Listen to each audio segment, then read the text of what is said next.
Hi friends, ನಿಮಗೆಲ್ಲರಿಗೂ ಗೊತ್ತಿದೆ ಕರ್ನಾಟಕ ರಾಜ್ಯ ರಸ್ತೆ ಸಾರಿಗೆ ನಿಗಮದಲ್ಲಿ ಹೆಚ್ಚುವರಿ ಆಯ್ಕೆ ಪಟ್ಟಿಯನ್ನು ಬಿಡುಗಡೆ ಮಾಡಿದ್ದಾರೆ. ನೀವು ಇಲ್ಲಿ ನೋಡಬಹುದು, ಇದು ಎರಡನೇ ಹೆಚ್ಚುವರಿ ಆಯ್ಕೆ ಪಟ್ಟಿ ಅಂತಲೇ ಹೇಳಬಹುದು.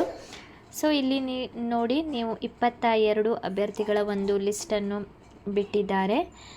ಇಲ್ಲಿ ಅವರು ಕ್ಯಾಟಗರಿ ವೈಸ್ ಎಲ್ಲ ಡೀಟೇಲ್ ಕೂಡ ನೀಡಿದ್ದಾರೆ. Application number, date of birth, category wise ಎಷ್ಟು ಮಾರ್ಕ್ಸ್ನವರು ಸೆಲೆಕ್ಟ್ ಆಗಿದ್ದಾರೆ, ಸಂಪೂರ್ಣ ಮಾಹಿತಿ. ಸೊ ಇದರಿಂದ ನಿಮಗೂ ಕೂಡ ತಿಳಿಯುತ್ತದೆ ಎಷ್ಟು ಮಾರ್ಕ್ಸ್ನವರು ಈಗ ಇದು ಎರಡನೇ ಹೆಚ್ಚುವರಿ ಆಯ್ಕೆ ಪಟ್ಟಿ ಅಂತ ಅವರು ಲಿಸ್ಟನ್ನು ನೋಟಿಫಿಕೇಷನಲ್ಲಿ ಹೇಳಿದ್ದಾರೆ. ಬಟ್ ನಾವು ಇದು ಥರ್ಡ್ ಲಿಸ್ಟ್ ಅಂತಲೂ ಕೂಡ ಹೇಳಬಹುದು. ಸೊ ಥರ್ಡ್ ಲಿಸ್ಟಿನಲ್ಲಿ ಎಷ್ಟು ಮಾರ್ಕ್ಸ್ ಆದವರು ಸೆಲೆಕ್ಟ್ ಆಗಿದ್ದಾರೆ. ಸೊ ಈಗ ಒಂದು ನೆಕ್ಸ್ಟ್ ಲಿಸ್ಟ್ ಬಂದರೆ ಹೆಚ್ಚುವರಿ ಆಯ್ಕೆ ಪಟ್ಟಿ, ಸೊ ಎಷ್ಟು ಮಾರ್ಕ್ಸ್ನವರು ಸೆಲೆಕ್ಟ್ ಆಗಬಹುದು ಅಂತ ಕೂಡ ನಿಮಗೆ ಕೂಡ ಸ್ವಲ್ಪ ಐಡಿಯಾ ಬರುತ್ತದೆ. ಸೊ ಹಾಗಾದರೆ ನೋಡಿ, GM ಅಂದರೆ ಜನರಲ್ ಮೆರಿಟ್ 45, 3A 3Bನವರು 45, ಪ್ರವರ್ಗ 1 44, 2A ಕೂಡ 44, SC ಅವರು ನೋಡುವುದಾದರೆ 43ಕ್ಕೆ ನಿಂತಿದೆ.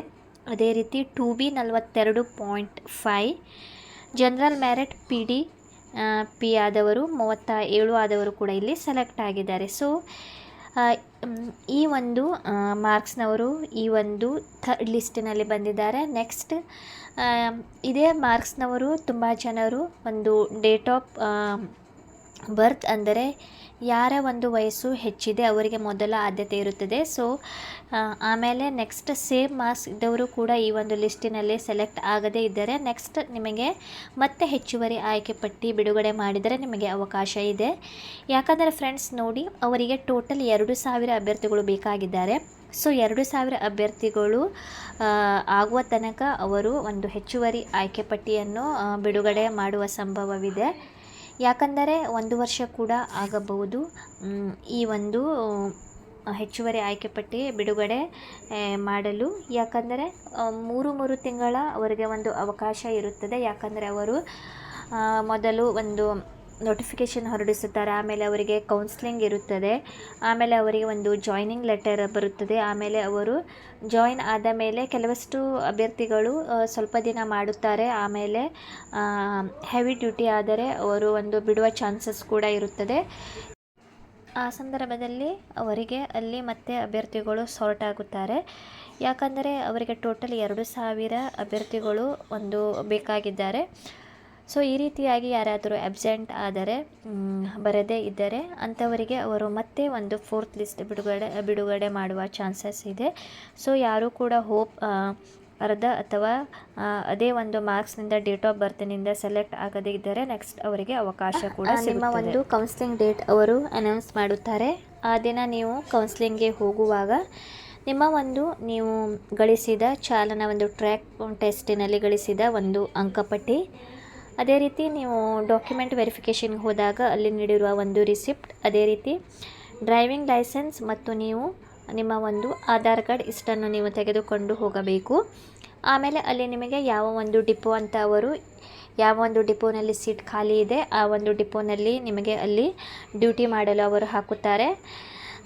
ಮಂಗಳೂರು ಮತ್ತು ಪುತ್ತೂರು ಐ ಥಿಂಕ್ ಹೆಚ್ಚು ಅಲ್ಲಿ ಹಿಂದೆ ಒಂದು ಕೌನ್ಸ್ಲಿಂಗ್ ಸಮಯದಲ್ಲಿ ಅಲ್ಲಿ ವೇಕೆನ್ಸಿ ಖಾಲಿ ಇತ್ತು. ಸೊ ಅಲ್ಲೇ ಕೊಡಬಹುದು, ಅಥವಾ ಬೇರೆ ಡಿಪೋನಲ್ಲಿ ಕೂಡ ಹಲವಷ್ಟು ಅಭ್ಯರ್ಥಿಗಳು ಆ ಒಂದು ಡಿಪೋನಲ್ಲಿ ಹೆವಿ ಡ್ಯೂಟಿ ಕಾರಣ ಆದ ಕೆಲವೊಂದು ಡಿಪೋನಲ್ಲಿ ಕೂಡ ಹುದ್ದೆಗಳು ಖಾಲಿ ಇದೆ. ಸೊ ಅಲ್ಲಿ ಕೂಡ ನಿಮಗೆ ಕೊಡಬಹುದು. ಯಾವ ಒಂದು ಡಿಪೋನಲ್ಲಿ ಸೀಟ್ ಖಾಲಿ ಇದೆ ಅಲ್ಲಿ ಅವರು ನಿಮಗೆ ಆ ಒಂದು ಡಿಪೋದಲ್ಲಿ ಕರ್ತವ್ಯ ನಿರ್ವಹಿಸಲು ಅವರು ಅಲ್ಲಿ ಡ್ಯೂಟಿ ಹಾಕುತ್ತಾರೆ.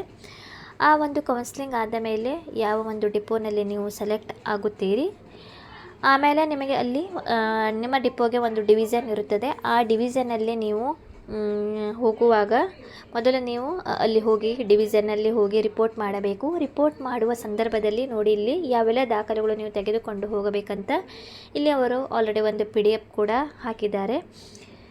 ಜಾಹೀರಾತಿ ಸಂಖ್ಯೆ ಇಲ್ಲಿ ಗೊತ್ತಿದೆ, 2020 ಇದು ಒಂದು ನೋಟಿಫಿಕೇಷನ್ ಆಗಿರುವುದರಿಂದ ನೀವು ಕೌನ್ಸ್ಲಿಂಗ್ನಲ್ಲಿ ವಿಭಾಗ ಆಯ್ಕೆ ಮಾಡಿಕೊಂಡಿರುವ ಅಭ್ಯರ್ಥಿಗಳು ನಿಯೋಜಿತ ವಿಭಾಗೀಯ ಕಚೇರಿಯಲ್ಲಿ ವರದಿ ಮಾಡಿಕೊಳ್ಳುವಾಗ ಅಂದರೆ ರಿಪೋರ್ಟ್ ಮಾಡಿಕೊಳ್ಳುವಾಗ ದಾಖಲಾತಿ ಪರಿಶೀಲನಾ ಸಮಯದಲ್ಲಿ ಹಾಜರುಪಡಿಸಬೇಕಾದಂಥ ದಾಖಲೆಗಳು ನೋಡಿ, ಮೂಲ ದಾಖಲೆಗಳನ್ನು ಹಾಜರುಪಡಿಸಬೇಕಾಗುತ್ತದೆ.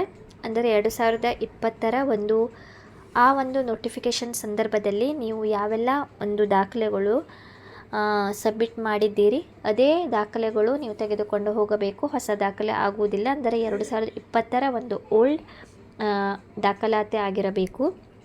ಅದೇ ರೀತಿ ಅದರ ಜೊತೆ ಒಂದು ಸೆಟ್ ಜೆರಾಕ್ಸ್ ಪ್ರತಿ, ಒರಿಜಿನಲ್ ವಿತ್ ಒಂದು ಸೆಟ್ ಜೆರಾಕ್ಸ್ ಪ್ರತಿ. ನೋಡಿ ಯಾವೆಲ್ಲ ದಾಖಲಾತಿ ಅಂದರೆ ದಾಖಲಾತಿ ಪರಿಶೀಲನಾ ಪಟ್ಟಿ, ಚಾಲನಾ ವೃತ್ತಿ ಪರೀಕ್ಷೆ ಅಂಕಪಟ್ಟಿ, SLC ಅಂಕಪಟ್ಟಿ, ಕನ್ನಡ ಮಾಧ್ಯಮ ಗ್ರಾಮೀಣ ಮಾಧ್ಯಮ, ಜಾತಿ ಆದಾಯ ಯೋಜನಾ ನಿರಾಶ್ರಿತ ಪ್ರಮಾಣಪತ್ರ, ಜಿಲ್ಲಾ ಶಸ್ತ್ರಚಿಕಿತ್ಸದಿಂದ ಪಡೆದ ವೈದ್ಯಕೀಯ ಪ್ರಮಾಣಪತ್ರ, ಅದೇ ರೀತಿ ₹100 ಮುಖಬೆಲೆಯ ಅಫಿಡವಿಟ್ ನಮೂನೆ ಅಂದರೆ ಬಾಂಡ್ ಪೇಪರ್, ಚಾಲಕ ಹಾಗೂ ನಿರ್ವಾಹಕ ಪರವಾನಗಿ ಪತ್ರ, ಲೈಸೆನ್ಸ್, 5,000 ಭದ್ರತಾ ಠೇವಣಿ ಮೊತ್ತ, ಆಧಾರ್ ಕಾರ್ಡ್, 3 ಪಾಸ್ಪೋರ್ಟ್ ಅಳತೆಯ ಭಾವಚಿತ್ರ ಸಮವಸ್ತ್ರದೊಂದಿಗೆ. ಅಂದರೆ ನೀವು ಯೂನಿಫಾರ್ಮ್ ಹಾಕಿ ಫೋಟೋ ಮಾಡಿಸಿದ ಒಂದು 3 ಪಾಸ್ಪೋರ್ಟ್ ಅಳತೆಯ ಭಾವಚಿತ್ರ ಆಗಿರಬೇಕು. ಇದನ್ನೆಲ್ಲ ನೀವು ಒರಿಜಿನಲ್ ವಿತ್ ಒಂದು ಸೆಟ್ ಜೆರಾಕ್ಸ್ ಪ್ರತಿಯೊಂದಿಗೆ ನೀವು ಯಾವ ಒಂದು ಡಿಪೋದಲ್ಲಿ ಸೆಲೆಕ್ಟ್ ಆಗುತ್ತೀರಿ ಆ ಒಂದು ಡಿಪೋನ ಒಂದು ಡಿವಿಷನ್ ಇರುತ್ತದೆ, ವಿಭಾಗ ಇರುತ್ತದೆ. ಆ ಒಂದು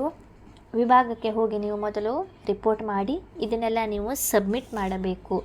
ಅದು ಸಬ್ಮಿಟ್ ಮಾಡಿದಾಗ ಇದು ಒರಿಜಿನಲ್ ಡಾಕ್ಯುಮೆಂಟ್ ಅವರ ಹತ್ತಿರನೇ ಇರುತ್ತದೆ. ಅದೇ ರೀತಿ ನೋಡಿ ₹5,000 ಭದ್ರತಾ ಠೇವಣಿ ಸೆಕ್ಯೂರಿಟಿ ಪರ್ಪಸ್ ಸಲುವಾಗಿ ಅವರು 5,000 ಇಟ್ಟುಕೊಳ್ಳುತ್ತಾರೆ, ಆಮೇಲೆ ಕೊಡುತ್ತಾರೆ. ಸೊ ಇದನ್ನೆಲ್ಲ ಅವರು ಹೋಗುವಾಗ ನೀವು ಇದನ್ನೆಲ್ಲ ತೆಗೆದುಕೊಂಡು ಹೋಗಬೇಕು. ನಿಮಗೆ ಕೌನ್ಸಿಲಿಂಗ್ ಸಂದರ್ಭದಲ್ಲಿ ಕೂಡ ಹೇಳಬಹುದು. ಹೇಳದೇ ಇದ್ದರೆ ನೋಡಿ ಅವರು ಆಲ್ರೆಡಿ ನೋಟಿಫಿಕೇಷನ್ ಹಾಕಿದ್ದಾರೆ. ಯಾರಿಗೆ ಗೊತ್ತಿಲ್ಲ ಈ ಒಂದು ನೋಟಿಫಿಕೇಷನ್ ನೀವು ನೋಡಿಕೊಳ್ಳಿ. ಏನಾದರೂ ಡೌಟ್ ಇದ್ದರೆ ನೀವು ಕಮೆಂಟ್ ಸೆಕ್ಷನಲ್ಲಿ ಕೇಳಬಹುದು.